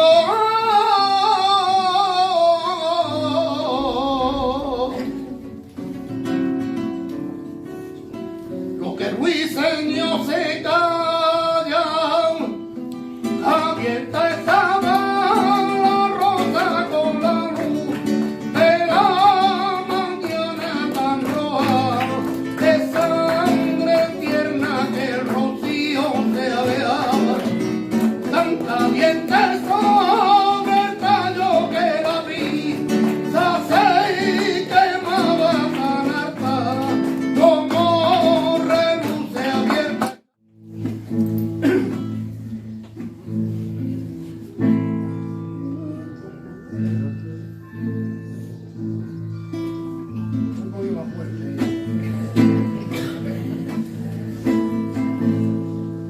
La otra noche en Casín se armó una revolución. La otra noche en Casín se armó una revolución. Dos muchachos de Alicante que muy peludos son. El amigo Juan de Dios los vio desde su peñón. El amigo Juan de Dios los vio desde su peñón, corriendo muy asustado, a Periquito avisó. Corriendo muy asustado, a Periquito avisó. Pedro, que era un hombre serio y de mucha precaución, Pedro, que era un hombre serio